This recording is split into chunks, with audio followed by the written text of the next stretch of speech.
Let's make like Steve Harvey and get into the news. I actually feel bad for Steve Harvey. You know, these days, whenever you see his name in the headlines, it's because something went wrong. 2 years ago, he accidentally crowned the wrong Miss Universe on live TV. He's constantly calling families to feud. And last week was a double whammy. Harvey's week started off with him being slammed for making jokes about Asian guys being unattractive in a segment on his daytime talk show. And that wasn't even Steve Harvey's whole week. Because after pissing off a whole ethnic group, where does one go to find a sympathetic ear? We're just getting some live pictures in right now. The president-elect making an unannounced appearance at Trump Tower, where he is standing with Steve Harvey. Comedian Steve Harvey revealed he'll work with Donald Trump to improve inner cities.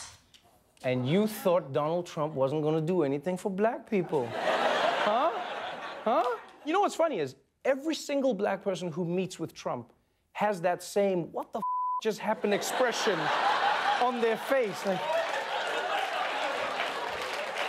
as soon as the cameras come out, they all look like they've been busted on an episode of Cheaters. That's what it looks like. No, it's not what it looks like. It's not what it looks like. Now, as you can imagine, any black person seen to be rolling with Trump knows they will be subject to the full fury of black Twitter, which is why Steve was not ashamed to justify his visits and drop names. I was invited here by both transition teams, Obama's transition team and Trump's. President Obama said you got to sit down and talk.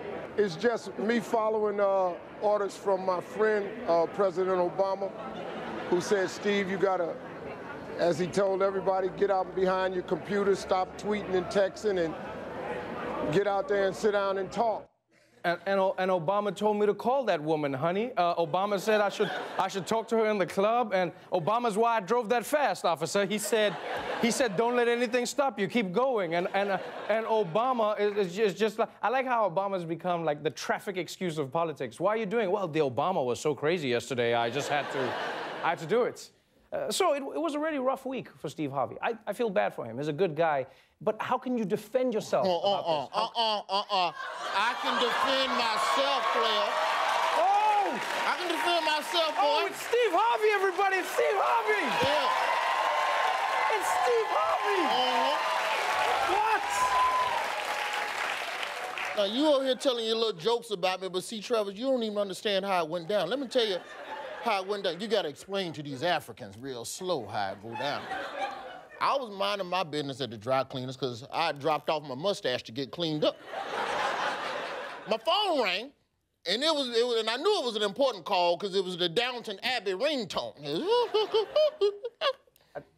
Yeah, that's what I use on my phone. It was Obama. I answered the phone, and Obama said, Steve, I need you to go talk to Trump. Mr. Harvey, I hate to call you out, but it sounds like you're trying to blame Obama for this. Well, white folks blamed Obama for 8 years. I can't do it once.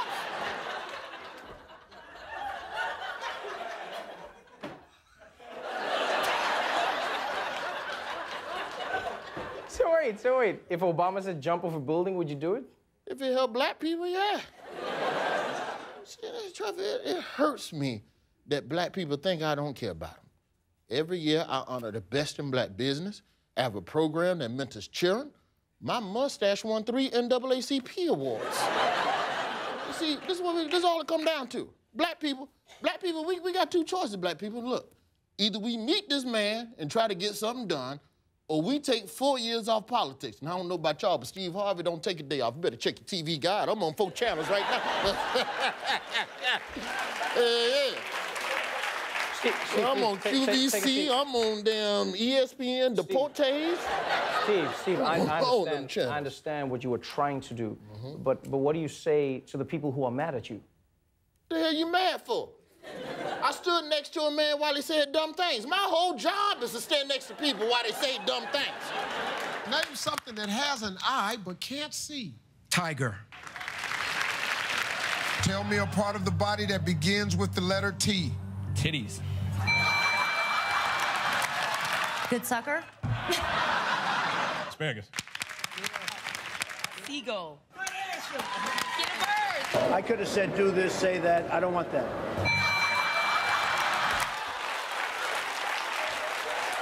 Roywood Jr., everybody. Give it up for Roywood Jr.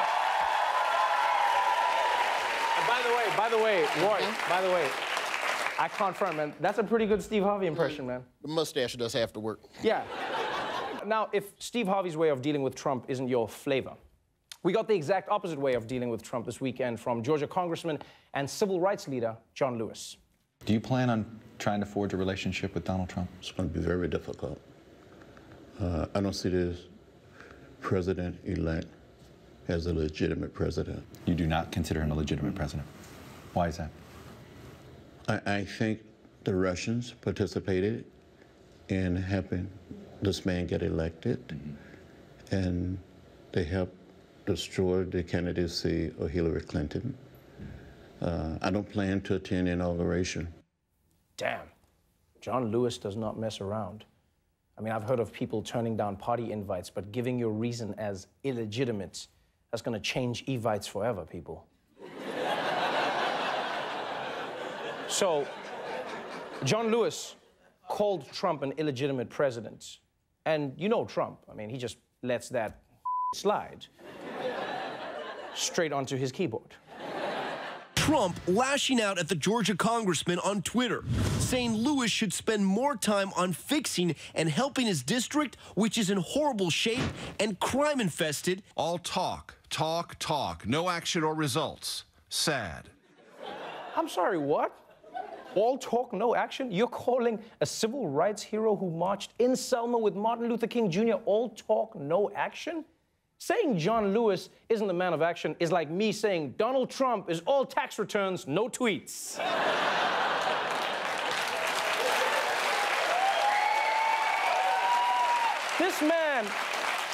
This man got his head beaten in on multiple occasions by racist policemen who were trying to silence him and what he was doing. That is action. I'm not gonna front. If you smashed me over the head, I would seriously reconsider whatever issue I was fighting for. I'd be like, I'm sitting in the front, blap. You know what, the back's cooler anyway, it's where all the cool kids are. Rosa, you do you, I've got a one-head beating policy, I'm out. A part of me thinks Trump didn't even know who John Lewis was. I mean, this seems like it's just Trump's generic response to any black criticism. Anytime black people criticize him, he's just like, go back to your burning inner city. You know, it's like if Trump met a black astronaut, I bet he'd be like, thank you for fighting crime in the burning inner cities of space. Space crime is a huge problem. Sad. But here's the thing. What Steve Harvey and John Lewis did this weekend perfectly captures the debate about how to respond to the Trump presidency. Do you resist him or do you work with him? And this weekend we saw examples of both. And it's appropriate that we're talking about this on Martin Luther King Day, because Dr. King also stood for both approaches. Dr. King was out on the streets marching and boycotting, but he also sat down to negotiate with those in power. Yeah, and that's exactly what I was trying to do. That's what Obama told me to do. What you just said, that's what Obama told me. Steve Harvey! Oh, it's Ronnie Chang, everybody. Ronnie Chang! Wow, Ronnie Chang.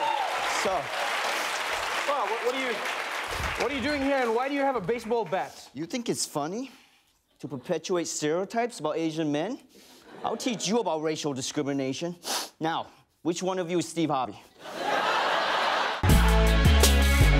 Hey there, thanks for subscribing to our new YouTube channel. You're probably thinking, but I didn't. I know, which is fine, but now you're thinking about subscribing. You should really just subscribe. Just do it. Subscribe. Who said that? Subscribe. Who's saying these things? Subscribe now. What?